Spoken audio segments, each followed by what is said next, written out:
Une ouverture imminente, tant attendue, celle de la deuxième salle de sport de Saint-Maximin, d'un des hommes les plus connus de France, Pascal Sautens. Bonjour.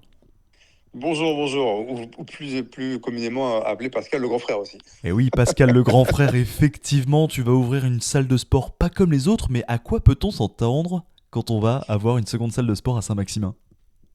Eh bien, ce qu'il faut savoir, c'est que la première, malheureusement, a fermé à l'issue du Covid. Et on avait une revanche à prendre, et on voulait s'installer avec mes enfants à Saint-Maximin. Donc, dans cette salle, il y aura pas mal d'activités, du kung-fu, du sanda, de l'haltérophilie, du cross-training, du conditioning, c'est l'imitation de l'aerox, du stretching, du renforcement musculaire, et voilà, et plein des bootcamps, parce qu'il faut aussi faire des stages à l'extérieur. Voilà, perte de poids assurée. Et je fais ça avec mes deux garçons, Luca et Enzo. Et oui, tu dis perte de poids assurée avec des bootcamps, des stages en extérieur, du conditioning. Concrètement, est-ce que tu peux nous en dire un petit peu plus? Parce que je ne pense pas que tout le monde sache ce que c'est les bootcamps ou encore le conditioning. Exactement. Bah, le conditioning, comme je le disais tout à l'heure, ça ressemble étrangement à l'Aerox. Donc, l'Aerox, finalement, qu'est-ce que c'est? C'est une marque qui a été déposée par les Américains, où ils ont mélangé de la course, donc de l'athlé, avec des exercices à forte et longue répétition. Un exemple, vous allez courir 1 kilomètre, par exemple, hein. On peut courir que 500 mètres aussi. Et lorsqu'on revient dans la salle, eh bien, il y a un exercice à faire sur une quantité. Un exemple aussi, il y a des pompes à faire, il faut en faire 100. Une fois que tu as fait les 100 pompes, tu repars à l'extérieur. Mais là, je rassure personne, en fait, là, en disant ça. Parce que la personne qui dit, mais moi, j'en fais 3 et je suis cuit, eh bien, tu fais 3 pompes, c'est pas très grave, et puis tu repars courir. Donc voilà, donc l'idée, c'est de se dépasser, c'est d'avoir une meilleure condition physique avec des mouvements fonctionnels, des mouvements du quotidien, sur le porter, sur le pousser, sur le tirer. On est tous, quand on fait nos courses, on porte nos courses à bras le corps, on les dépose dans le caddie, on les sort, on les met dans la voiture, de la voiture, on les met ensuite dans la maison, on les met dans les armoires, enfin dans les rangements. Donc tout ça, c'est du porter, c'est ce qu'on appelle des mouvements fonctionnels. Et pourquoi perdre de poids? Parce qu'en fait, vous allez avoir un coach en permanence. Alors on nous dit parfois, oui, quand même, le tarif, il est assez élevé. Alors en fait, il n'est pas élevé du tout, parce que si vous allez dans une salle classique, je ne vais pas citer de marque, hein, mais voilà, une salle qui fait de la musculation classique où il n'y a pas de coach, si vous prenez un coach coûte à peu près entre 40 et 60 euros de l'heure. Donc si vous venez de minimum 3 fois par semaine, imaginez que vous payez votre cotisation à 30 euros, en général, ces salles-là, c'est 30 euros, plus le coach sur 3 heures, bah, vous multipliez 3 fois le coach plus votre cotisation, donc vous êtes beaucoup plus cher que des prix qu'on propose. Mais les gens, malheureusement, s'arrêtent toujours à un prix et non pas à ce qu'on propose derrière le prix. Mais oui, parce qu'effectivement, là, tu parles d'un tarif de plusieurs salles de sport, effectivement, que nous ne citerons pas. Mais toi, en fait, c'est réellement un réel accompagnement, des cours encadrés avec un suivi sur le long terme, autour de plusieurs credos. Donc, tu me parlais de volonté, d'entraide, de cohésion, mais aussi de dépassement de soi. Absolument, c'est exactement ça. Les termes sont exacts. Et l'idée, c'est de se dire, c'est pour ça qu'on a appelé la salle néoforme, parce que néo en latin veut dire nouveau et forme. Eh bien, on va, comment dirais-je, s'occuper de votre forme, vous remettre en forme et changer vos formes. Voilà, c'est un peu l'idée. C'est génial parce que t'as rien perdu depuis qu'on se connaît. Franchement, t'aurais pu faire du marketing, hein, mon Pascal, hein. Ouais, mais ouais, je crois que j'en ai fait à une époque, donc voilà, on continue, on essaie de garder ce qu'on nous a appris à l'époque, hein. Effectivement, néoforme avec trois grands espaces dédiés à la pratique sportive. Oui. Avec cela, d'ailleurs, tu nous en parlais tout à l'heure, effectivement, avec une valeur qui était vraiment très chère, celle de la famille. Ce projet est monté avec le soutien de tes deux fils. Absolument. Alors, c'est pas évident parce que quand on est père de famille et en même temps patron, il faut savoir des fois parler comme un patron et puis parler comme un papa. Donc, il faut surtout pas mélanger les choses. Donc, j'espère que ça se fera naturellement tout cela. Donc, le but, effectivement, c'est, moi, je fais confiance à mes enfants. Donc, ils sont compétents tous les deux, ils sont formés, ils sont diplômés.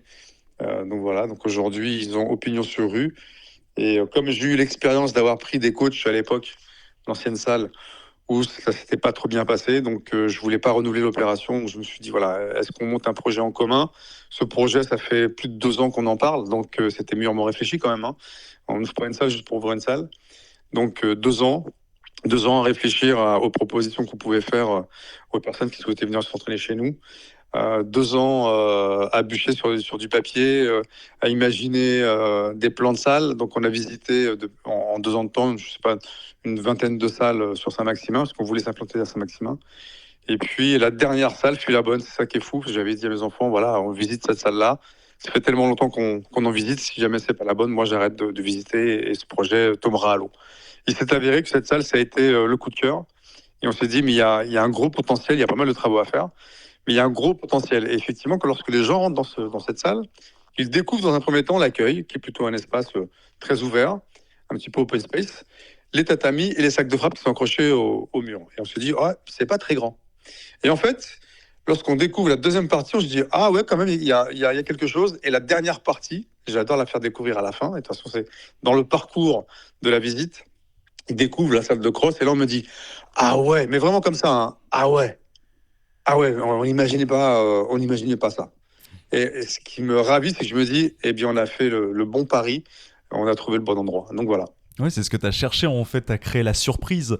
Oui, Tu fais un peu les matrioshkas, mais tu sais, à l'envers, tu sais. Donc cette oui, fois-ci, c'est du plus petit au plus grand, là, dans l'idée c'est ça. de ton concept de salle néoforme à Saint-Maximin. Et ça, franchement, ça va être super, avec une inauguration très imminente d'ailleurs. Tu Oui, disais que tes fils, effectivement, ça faut le rappeler, hein, donc Luca et Enzo sont coachs sportifs et diplômés aussi, tu l'es tout oui, autant. Et d'ailleurs, oui. tu disais aussi que malheureusement, évidemment, cette salle de Senlis qui a déménagé, hein, elle a fermé dû au Covid, mais elle va se réinstaller à Saint-Maximin pour le Kung Fu et les arts martiaux. Alors attention, il y a une petite erreur, c'était la salle qui était à Montataire, parce que la salle de Senlis, je l'ai gardée 32 ans. Ouais. Donc je suis arrivé en 93 là-bas. Ensuite, on avait créé une salle qui s'appelait le QG Training à Montataire. C'est celle-ci qui a fermé. Et Senlis, en fait, c'est juste un déménagement. Donc voilà, on a déménagé Senlis à Saint-Maximin. Donc tu as fait pendant très longtemps des arts martiaux jusqu'à évidemment à être 6 fois champion de France vétéran, vice-champion d'Europe en Angleterre, 5e au championnat du monde à Taïwan, 6e dan. Alors on va parler de cet art martial, le Sanda Sanchu, un art martial chinois qui donne la part libre à un combat pieds et poings libres. Est-ce que tu en fais toujours? Oui, oui, justement, je vais continuer à enseigner parce que je suis enseignant depuis quelques années maintenant. Et, pardon. Et du coup, dans cet enseignement, il y a aussi la technique qu'il ne faut pas négliger, puisqu'il y a la partie combat, c'est la partie la plus dure de cet art martial qu'on appelle le Kung Fu Wushu. Et il y a la partie technique, on fait des Tao, c'est l'équivalent des katas au karaté ou des pumse au taekwondo. Donc chez nous, ça s'appelle des Tao. Donc ce sont comme des chorégraphies que l'on fait seul, et ça nous permet de passer des grades et de montrer les connaissances que nous avons acquises toutes ces années. Mais c'est très impressionnant comme sport, quand même, comme art martial, quand même, de te voir comme cela. Oui, c'est un art doublement millénaire en plus, donc il est très ancien, effectivement. Ça a commencé en 495 au temple de Shaolin, donc pour vous dire, hein, donc ça date pas d'hier. Donc effectivement, et les Chinois ont tendance à dire que pour apprendre un Tao, il faut une vie. Et je comprenais pas cette phrase à l'époque. Quand tu as 20 ans, tu te dis, mais qu'est-ce qu'il raconte? Il faut pas une vie, il me faut 2 semaines, et puis j'ai appris le Tao, ça y est, je connais. Oui, on a appris des mouvements, mais on ne connaît pas l'essence même de ce qu'on a appris. C'est-à-dire, qui a créé ce Tao, pour quelles raisons, quel est le style du Tao, parce qu'en fait, comme vous le savez, dans les arts martiaux chinois, il y a des styles zoomorphiques, imitation des animaux. Il y a le Tai Chi, il y a le Qigong, il y a le Sejua, c'est l'aïkido d'aujourd'hui. Donc voilà, en fait, le- un proverbe dit que tous les arts martiaux connus aujourd'hui sont nés sous le ciel de Shaolin. Quelque part, quand on regarde un petit peu l'histoire de tout ça, on se dit que ouais, c'est pas faux. Le karaté, c'est le côté dur des arts martiaux chinois, ce qu'on appelle le style du Sud, hein, donc le style du tigre, très très puissant. Et puis ensuite, on a le côté un petit peu plus souple, où ce sont les styles appelés styles du Nord. Voilà, le Changchuan ou le Nanchuan. Bon, là, je rentre une technicité où les gens ne vont pas forcément comprendre. Mais voilà, ça permet de se faire une idée de cet art martial qui a été pratiqué par Bruce Lee, évidemment. Voilà. C'est très impressionnant de t'entendre dire en tout cas tout cela, parce qu'on sent véritablement que c'est pas que de la passion, c'est vraiment aussi un esprit de corps et de cœur que tu as eu dans la pratique de tes arts martiaux, évidemment. Et franchement, ça, c'est vraiment très, très, très, très agréable à entendre. Je pense que tu reviendras, hein, pour une deuxième Avec interview. plaisir. Avec plaisir. Alors tu fais aussi de la sensibilité à la sécurité routière auprès des plus jeunes dans plusieurs villes françaises, mais que leur inculques-tu? L'idée, c'est de leur faire comprendre que lorsque l'on prend le volant, on ne consomme pas d'alcool ni de stupéfiants. Je voudrais pas citer la dernière, malheureusement, tragédie de Monsieur Palmade. Quand on consomme, voilà ce qui peut arriver. On peut détruire des familles sans se détruire soi, entre guillemets, même si on se détruit à petit feu en consommant des stupéfiants, de l'alcool. Donc l'idée, c'est de dire, voilà les gars, quand vous avez le volant, vous devenez des gens responsables, mais vous êtes aussi responsables des autres.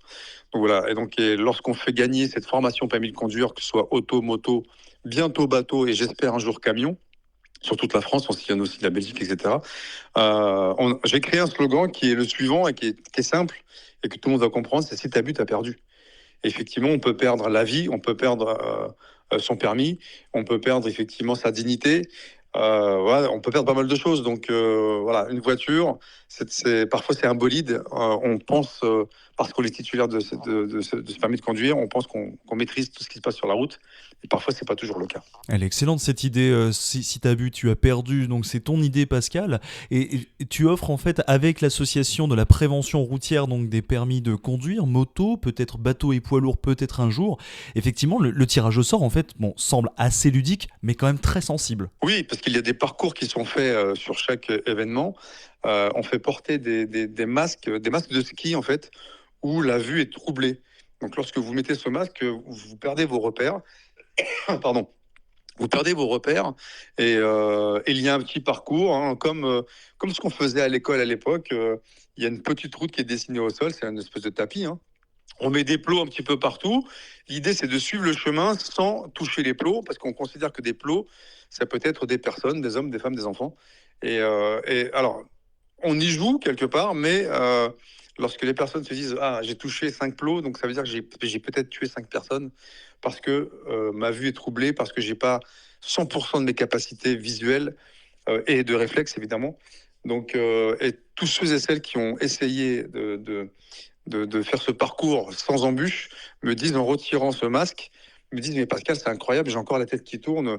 Je dis ben voilà ce qui se passe lorsque tu as consommé de l'alcool ou des stupéfiants. Donc ta vue est troublée et tu perds effectivement toute notion d'équilibre et de réflexe, donc et de vision. C'est vrai que sans faire de mauvais jeu de mots, Pascal, et tu m'en excuseras, c'est stupéfiant, vraiment, c'est Oui. édifiant dès qu'on porte, dès qu'on porte ce masque, effectivement, à vision réduite, évidemment, et ça sensibilise beaucoup les jeunes, et je sais que ça marche très très fort d'ailleurs auprès des jeunes et auprès des collectivités, donc n'hésitez pas à contacter Pascal et la prévention routière, si vous êtes une ville de l'Oise ou de la Somme en tout cas. Et la sécurité routière aussi. Et de la sécurité routière, effectivement, et tu fais très bien de le souligner, mon Pascal. Les jeunes, en fait, sont évidemment la cause de ta vie, hein, source infinie de croissance et de volontarisme.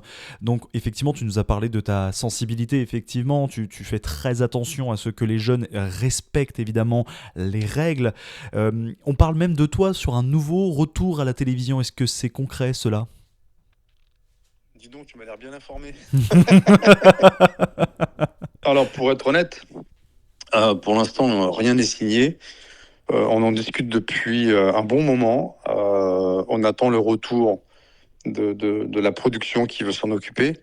Donc, je voudrais pas jeter une encre et se dire c'est bon, c'est acté, c'est posé, c'est signé, on arrive. Il y a des chances que ça revienne. En tout cas, il y a une forte demande aujourd'hui, surtout avec ce qui se passe aujourd'hui dans notre société, où les jeunes ne respectent plus rien. Je vois des vidéos où il y a des mamies qui sont dans des bus et moi j'ai appris ça par mes parents et je les remercie. C'est qu'on se lève et on laisse la place à la personne âgée.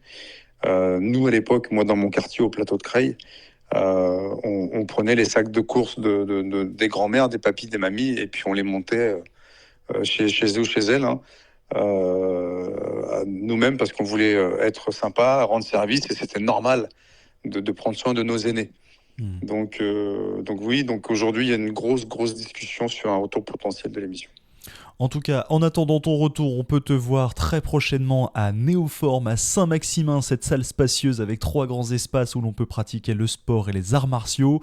Et Oui. sinon aussi, ça c'est à titre personnel, franchement Pascal, vous pouvez aussi le retrouver évidemment dans plusieurs villes de France pour des causes évidemment sur les accidents de la vie, sur comment je peux dire ça, sur la sensibilisation à la drogue en particulier. Mais aussi, vous pouvez le suivre sur Instagram parce que je sais que t'es très très friand aussi des réseaux sociaux. Je sais qu'on te voit souvent et ça fait super cool de te revoir en tout cas là-dessus.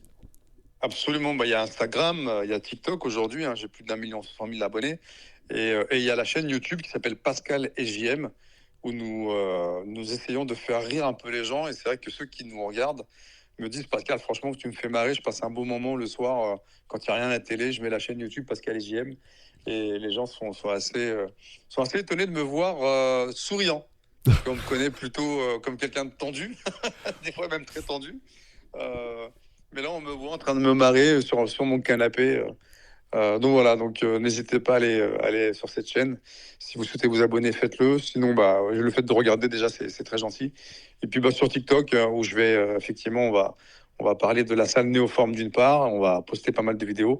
D'ailleurs, là, je pense qu'il y a des vidéos qui vont arriver prochainement parce que l'installation est quasiment terminée. Donc le côté imminent dont tu as parlé tout à l'heure, oui, il est plus qu'imminent même. Voilà, encore un peu de patience et on va pouvoir vous accueillir dans les meilleures conditions. Parfait, la patience est maître de vertu. Merci encore Pascal. Merci à toi Guillaume, à très bientôt. À très bientôt.